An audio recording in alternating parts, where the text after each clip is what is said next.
पांडे साहब ने कहा कि चलो प्रणाम कर लें प्रातः बेला में, महाराज जी का आशीर्वाद ले लें और आशीर्वाद लेके ऑफिस जाएंगे। और महाराज जी को मालूम है कि मैं सर्विस करता हूँ, और जैसे ही हम जाएंगे हम प्रणाम करेंगे और वो हमको आज्ञा दे देंगे।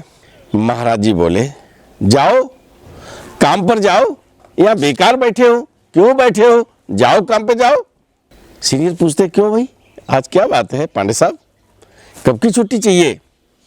बोले, साहब आज की छुट्टी चाहिए। आज की छुट्टी चाहिए? आज तो सुबह से आप काम कर रहे हो, सुबह से यहीं अपना काम कर रहे हो, और अब आप क्यों छुट्टी चाहिए? महाराज जी ने मुझे यहाँ पर बैठ के जो कृपा दी, उसके साथ ही हमारा प्रतिरूप वहाँ भेज दिया, समय पे दस्तखत कर दिए।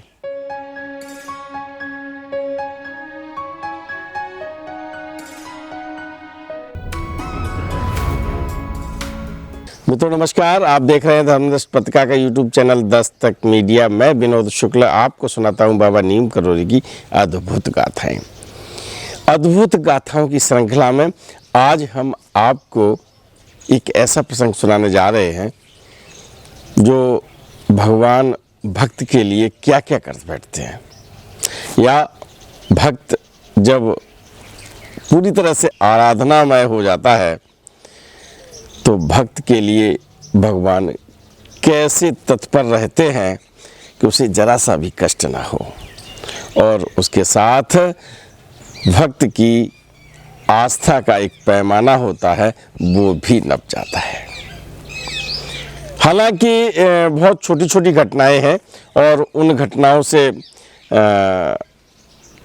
यही निष्कर्ष निकाला जा सकता है कि जब पूर्ण समर्पण से हम तैयार होते हैं तो फिर भगवान भी अपनी कृपा करने में कहीं कोई कोताही नहीं करते हैं। लिए चलते हैं आपको फोर चर्च लेन, जहां महाराज जी विराजमान हैं, और ये एक ऐसे अनन्य भक्त का अनुभव है जिन्होंने ढेर सारे भक्तों का, अनन्य भक्तों के अनुभव एक जगह लिखे हैं। आपको मिलवाते हैं रविप्रकाश पांडे राजीदा जी से, जिन्होंने महाराज जी के अनन्य भक्तों के अनेक अनुभव सूचीबद्ध कर पुस्तक में प्रकाशित किए हैं। तो एक अनुभव के बारे में वो बताते हैं। रविप्रकाश जी प्रातः एलनगंज में रहते थे, और एलनगंज प्रयागराज में, तो वहाँ से अपने ऑफिस जा रहे हैं। बीच में फोर चर्च लेन पड़ता है, महाराज जी का स्थायी निवास। जरा कोई एक ऐसा स्थल जहाँ ऐसी अनुभूति होती हो जैसे आप कहीं निकले जा रहे हो, और अगर मंदिर हो, इस हाथ पे मंदिर है और आप ऐसे गुजर रहे हैं, तो 100% 100% मैं कहता हूँ आपकी नज़र ऐसे नहीं जाएगी। आप जब उधर से गुजरेंगे तो ऐसे ही जाएगी, है ना। तो बस यही हुआ रविप्रकाश पांडे जी से कि ऑफिस जा रहे थे प्रातः बेला में, और टाइम से आदमी घर से निकलता है और टाइम से ऑफिस पहुंचना होता है। और जैसे ही फोर चर्च लेन के सामने निकले और ऐसे निगाह की, और महाराज जी विराजमान हैं। पांडे साहब ने कहा कि चलो प्रणाम कर लें प्रातः बेला में, महाराज जी का आशीर्वाद ले लें और आशीर्वाद लेके ऑफिस जाएंगे। और महाराज जी को मालूम है कि मैं सर्विस करता हूँ, और जैसे ही हम जाएंगे हम प्रणाम करेंगे और वो हमको आज्ञा दे देंगे। रविप्रकाश पांडे महाराज जी के चरणों में वहाँ बैठ जाते हैं जाके। महाराज जी तख्त पे विराजमान है, प्रातः की बेला है। अब पांडे साहब सोचते हैं कि अब कैसे ये कहें कि जाओ। महाराज जी नहीं कहते महाराज जी कह ही नहीं रहे हैं। आधा घंटा हो गया, 1 घंटा हो गया, और बिना कहे, जब तक महाराज जी कहते नहीं है, वो उन्हें भी मालूम है हमें तब तक नहीं जाना है। बहुत समय हो गया, बहुत समय का मतलब लंच टाइम हो गया, 1 बज गया लगभग। महाराज जी ने कहा नहीं कि तुम जाओ, और राजीदा साहब वहां से उठते नहीं हैं। राजीदा साहब जब 1 बज गया तो कहा कि अब चलो ऐसा करेंगे, आज छुट्टी की एप्लीकेशन दे देंगे और पूरे दिन छुट्टी मना लेंगे। जैसे ही ये विचार उनके मन में आया कि अब हम छुट्टी कर लेंगे, आज एक एप्लीकेशन दे देंगे, आवेदन करेंगे और छुट्टी स्वीकृत हो जाएगी।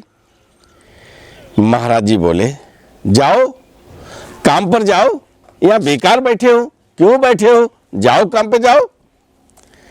अब जैसे ही मन में विचार आया ना कि आज छुट्टी ले लेंगे, जब ये सुबह विचार किया था कि महाराज जी को पता है कि हम ड्यूटी जाते हैं, हम प्रणाम करेंगे, महाराज जी आज्ञा दे देंगे, हम चले जाएंगे। लेकिन हम बैठे रहे महाराज जी के सानिध्य में और महाराज जी ने कहा नहीं, हम गए नहीं। और जैसे ही हमें ये लगा कि अब हमको आज की छुट्टी ले लेनी चाहिए, महाराज जी बोले, जाओ, हाँ यहाँ क्यों बेकार में बैठे हो। भाई नमन किया, फिर बोले अब लंच तो हो ही गया, आधा दिन चला गया, घर चलते हैं। और जैसे ही घर चलने की बात आती है, वैसे ही दिमाग में ये आता है, महाराज जी ने कहा जाओ काम पर जाओ। महाराज जी ने ये कहा ना काम पर जाओ, और हम सोच रहे हैं घर पे जाओ। तो फोर चर्च लेन से निकलते निकलते निर्णय कर लिया कि हमें ऑफिस जाना है, एक एप्लीकेशन देनी है और छुट्टी लेके घर चले आना है। आप ऑफिस पहुंचते हैं, एक एप्लीकेशन लिखते हैं छुट्टी के लिए, और जब अवकाश के लिए एप्लीकेशन लिखी है वो अपने सीनियर को देते हैं जाके उसकी स्वीकृति के लिए। सीनियर पूछते क्यों भाई, आज क्या बात है पांडे साहब, कब की छुट्टी चाहिए। बोले साहब आज की छुट्टी चाहिए। आज की छुट्टी चाहिए? आज तो सुबह से आप काम कर रहे हो, सुबह से यहीं अपना काम कर रहे हो, और अब आप क्यों छुट्टी चाहिए। राजीदा साहब कहते हैं कि हम तो अभी महाराज जी के पास से आ रहे हैं। इसी बीच सीनियर का आदेश होता, चलो काम करो पांडे साहब, आज और कोई छुट्टी हो बताना, आज तो आप काम कर ही रहे हो। राजीदा साहब ने अपना उपस्थिति रजिस्टर खोला, देख रहे हैं सुबह के दस्तखत हैं उसमें, टाइम पड़ा हुआ है जैसे आते थे ऑफिस में। अब बहुत परेशान राजीदा जी, मैं तो महाराज जी के पास था और महाराज जी के सानिध्य में बैठा रहा, महाराज जी ने आदेश नहीं किया, हम ऑफिस आए नहीं, ऑफिस में दस्तखत कौन कर गया, दस्तखत तो हमारे ही हैं। बार बार उन दस्तखतों को देखते हैं, टाइमिंग को देखते हैं, अपनी टेबल पे बैठ गए आके और फिर काम करने लगे। सांध्य बेला में जब उधर से फिर निकलते हैं, महाराज जी के चरणों में फिर जाके अपना नमन प्रस्तुत करते हैं और महाराज जी की तरफ देखते हैं।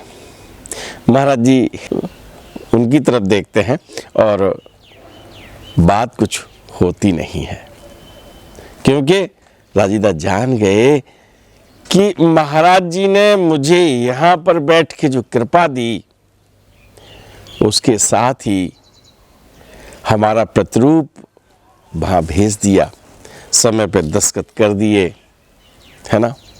और ये कहानी आपको ये बताने के लिए मैं तो ये कहूँगा काफ़ी है कि जब व्यक्ति आस्थावान होकर बैठ जाता है महाराज जी के चरणों में, और जब ये सोच लिया कि महाराज जी कहेंगे तभी हम जाएंगे, और महाराज जी ने कहा नहीं जाओ भैया आप बैठे रहो, है ना। और जब उन्होंने सोचा कि हम एप्लीकेशन दे दें, छुट्टी ले लें, तो निकल जाओ, तो उन्होंने उनका प्रतिरूप वहाँ भेज दिया, दस्तखत कर दिए। और ऐसी अनेक गाथाएं हैं। मैंने आपको एक गाथा सुनाई थी, एटा के एक सीचपाल महोदय थे जो नलकूप विभाग में काम करते थे, उनकी जो शिकायत थी उनके सीनियर ने सुपर सीनियर से कर दी थी, और वो महाराज जी के पास थे। जब वो एजुकेटिव इंजीनियर उनकी शिकायत की जांच करने आए थे तो उन्हें वहाँ पाया था, और जहाँ जिस नलकूप पे जाते थे पता चलता था कि अभी साहब अगले उसके नलकूप में गए हैं, है ना।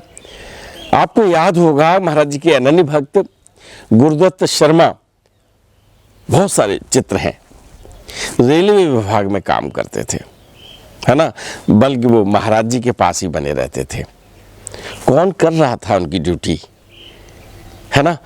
ऐसे अनेक उदाहरण हैं, और मैं आपको बताऊं जिनके नाम मैं ले रहा हूं उनसे मुझे मिलने का सौभाग्य नहीं मिला है, लेकिन एक या मैं संख्या 2 बता दूं, ऐसे लोगों से मैं मिल चुका हूं, महाराज जी के अन्य भक्तों से, जो महाराज जी के सानिध्य में रहे, महाराज जी की सेवा में रहे और उन्हें खुद नहीं पता कि उनका प्रतिरूप वहां काम करता रहा, सैलरी मिलती रही, है ना।